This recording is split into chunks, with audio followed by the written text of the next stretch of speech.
Good morning everyone, myself Ajay Singh Jakhar, MD agrimentors and guys. आज आपके लिए करंट अफेयर का सेकंड पार्ट जो कि बहुत इंपॉर्टेंट है आपके लिए। और पिछली बार वीडियो के अंदर हम करंट अफेयर का फर्स्ट पार्ट लेके आए थे और होप सो आपको पसंद आया होगा। और उसी के अकॉर्डिंग हम आपका एक second part agriculture current affair का ही लेके आए हैं। उसके बाद से आपके फिर जो टॉपिक के क्वेश्चंस थे वही आपके स्टार्ट हो जाएंगे। लेकिन अभी करंट अफेयर जरूरी था और हम कोशिश करेंगे कि विद इन 1 मंथ आपका एक या दो वीडियोस आपको एग्रीकल्चर करंट अफेयर के ऊपर प्रोवाइड करवाते रहेंगे। तो होप सो गाइस आपने एंजॉय किया होगा पिछली वीडियो को और इस वीडियो को भी आप एंजॉय करोगे बिकॉज बहुत अच्छे क्वेश्चंस आपके लिए लेके आए हैं जो कि आपके रिसेंट टाइम के अकॉर्डिंग या फिर इसी साल जो आपके एग्रीकल्चर के करंट अफेयर से बहुत रिलेटेड है।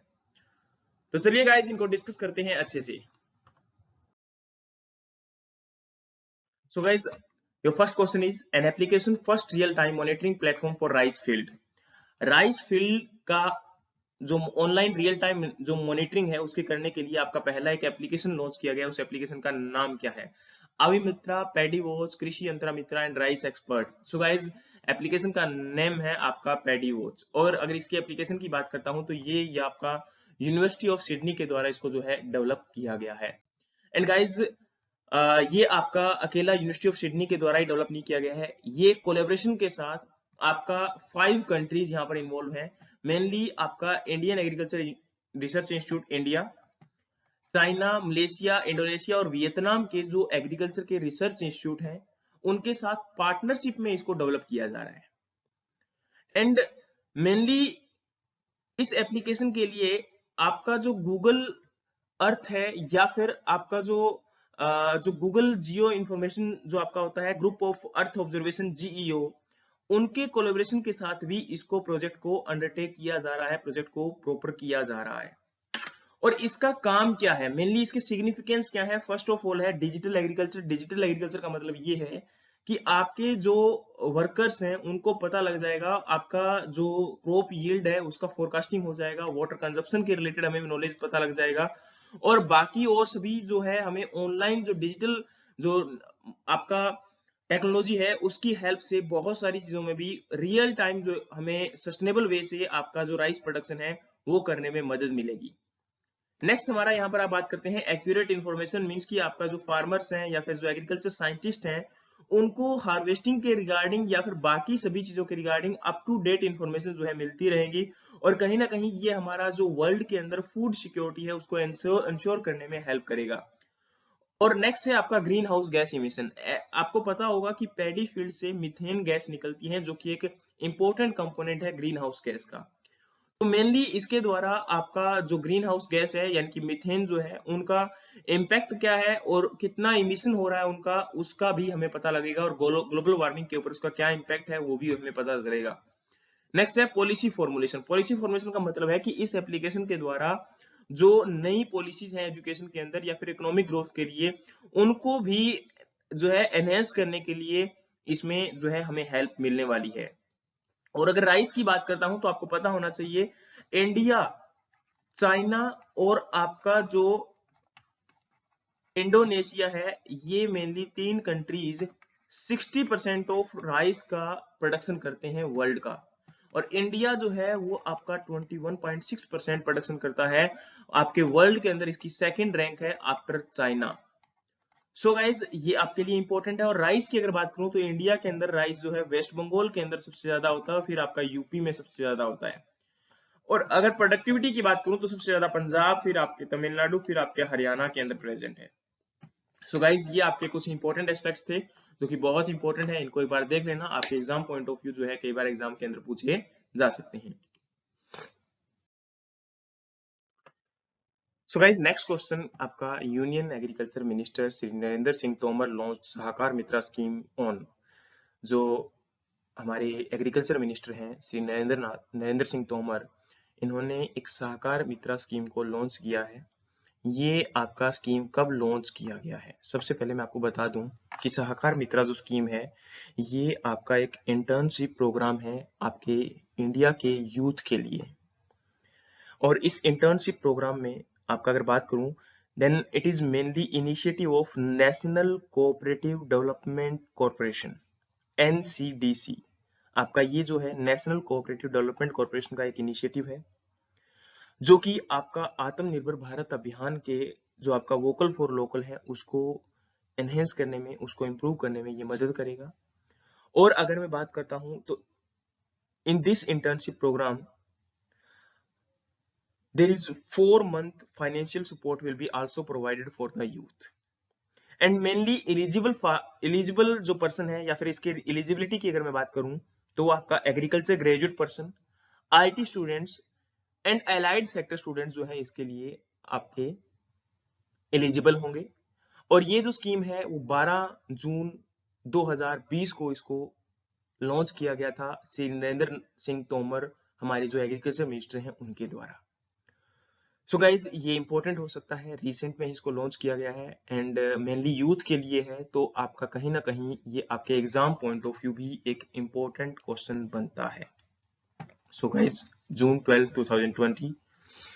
नेक्स्ट आपका है nutrient based subsidy scheme implemented by which department. आपका जो न्यूट्रिएंट बेस्ड सब्सिडी स्कीम है, आपको पता होगा न्यूट्रिएंट बेस्ड सब्सिडी स्कीम को अप्रैल 2010 के अंदर इसको लॉन्च किया गया था, इसको स्टार्ट किया गया था। और ये जो है आपका डिपार्टमेंट ऑफ फर्टिलाइजर जो होता है उसके द्वारा इसको इंप्लीमेंट किया जाता है under the ministry of chemical and fertilizer के द्वारा। सो गाइज अगर मैं बात करता हूं न्यूट्रिएंट बेस्ड सब्सिडी की, तो न्यूट्रिएंट बेस्ड सब्सिडी जो है वो आपका मेनली जो आपके NPK और S, नाइट्रोजन, फॉस्फोरस, पोटास और जो सल्फर फर्टिलाइजर हैं मेनली उनके लिए इस सब्सिडी को प्रोवाइड करवाया जाता है। और रिसेंट टाइम में ये नॉलेज में क्यों है या फिर ये अभी इंपॉर्टेंट क्यों हुआ, क्योंकि अभी आपको पता होगा इस साल cabinet committee of economic affair which is mainly chaired by prime minister of India, उन्होंने क्या किया है, आपका जो नॉन यूरिया फर्टिलाइजर है कि यूरिया फर्टिलाइजर को छोड़कर बाकी सभी फर्टिलाइजर के ऊपर सब्सिडी को कम कर दिया गया है। एंड ये आपके रिड्यूस आपके प्राइस हैं नाइट्रोजन, फॉस्फोरस, पोटास और आपका सल्फर के लिए। नाइट्रोजन बेस्ड फर्टिलाइजर जो थे उनके लिए जो सब्सिडी था पहले 18.90 रुपीज था, जो कि अभी आपका 18.78 रुपीज पर किलोग्राम कर दिया गया है।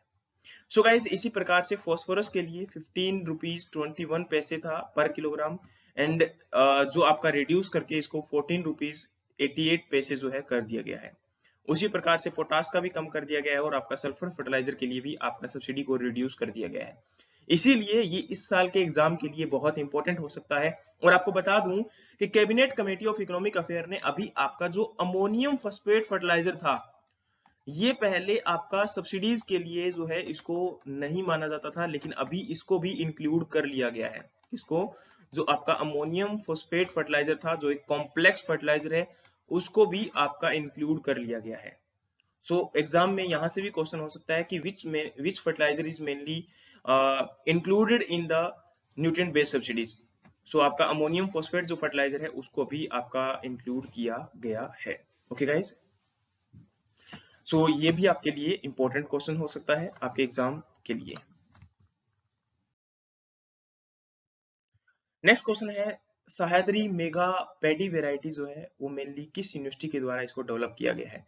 University of agriculture and horticulture science, Indian agriculture research institute new Delhi, Indian institute of wheat and barley research, Punjab agriculture university Punjab Ludhiana जो है उसके द्वारा क्या डेवलप किया गया है। तो गाइज आपको बता दूं कि जो सह्याद्री मेगा पैडी वेराइटी है वो आपका university of agriculture and horticulture science के द्वारा इसको डेवलप किया गया है, जो कि कर्नाटका में है। और इसके अगर वेराइटी की बात करता हूं तो ये वेराइटी मेनली ब्लास्ट डिजीज के प्रति जो है क्या है, रेजिस्टेंट है।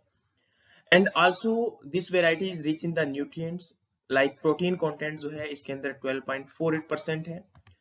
आपका यील्ड जो है वो 65 क्विंटल पर हेक्टेयर है इसका, और इसको हार्वेस्ट किया जा सकता है 120 डेज के अंदर। यानी कि अगर बात करता हूं तो 120 डेज का मतलब क्या है, यहाँ पर ये है एक आपका मीडियम टर्म वेराइटी है यहाँ पर, ठीक है। यानी कि सोइंग के बाद इसको जो है आपका 120 डेज के अंदर हार्वेस्ट किया जा सकता है, यानी कि विद इन 4 मंथ के अंदर। और अगर मैं बात करता हूं आपका ब्लास्ट डिजीज, तो ब्लास्ट डिजीज आपको पता होगा एक फंगस की वजह से होता है।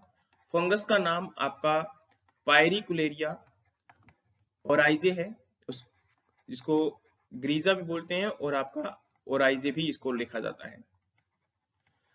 और अगर मैं बात करता हूं तो इसका सेकंड नेम आपको पता होगा, रोटन नेक भी इसको बोला जाता है, और आपका राइस फीवर भी इसी को बोला जाता है। तो कई बार एग्जाम्स के अंदर ये यहां से भी क्वेश्चन आ सकते हैं। और अगर मैं बात करता हूं तो इसको फर्स्ट टाइम इंडिया के अंदर 1980 के अंदर रिकॉर्ड किया गया था। किसको? ब्लास्ट डिजीज को। तो ब्लास्ट डिजीज एक फंगल डिजीज है, पायरिकुलेरिया ग्रीजा या पायरिकुलेरिया ओराइजे आपके इसके द्वारा कोज होता है। इसके जो दूसरे नेम है वो आपका रोटन नेक और आपका राइस फीवर है। और ब्लास्ट को इंडिया के अंदर 1980 के अंदर जो है इसको रिकॉर्ड किया गया था फर्स्ट टाइम। सो गाइस ये आपके लिए इंपॉर्टेंट हो सकते हैं। नेक्स्ट क्वेश्चन है आपका, national bank for agriculture and rural development has launched A scheme for PACS provided how much budget. आपको पता होना चाहिए कि रिसेंट टाइम में नाबार्ड ने जो आपकी प्राइमरी एग्रीकल्चर क्रेडिट सोसाइटीज हैं उनके लिए एक बजट लॉन्च किया है। How much amount of that budget? So guys 5000 crore rupees has been allocated for the PACS.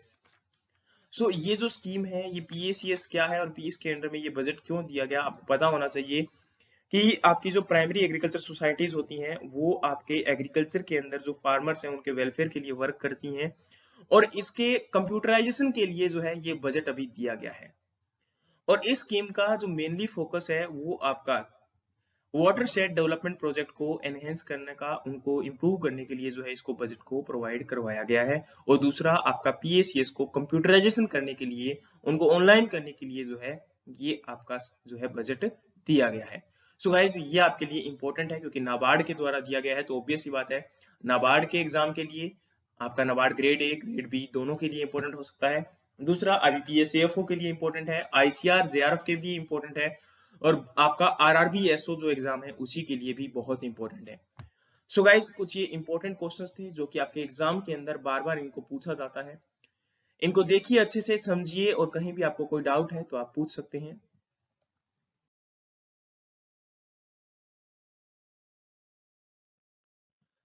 Okay guys, thank you so much. मिलते हैं नेक्स्ट आपके वीडियो के अंदर।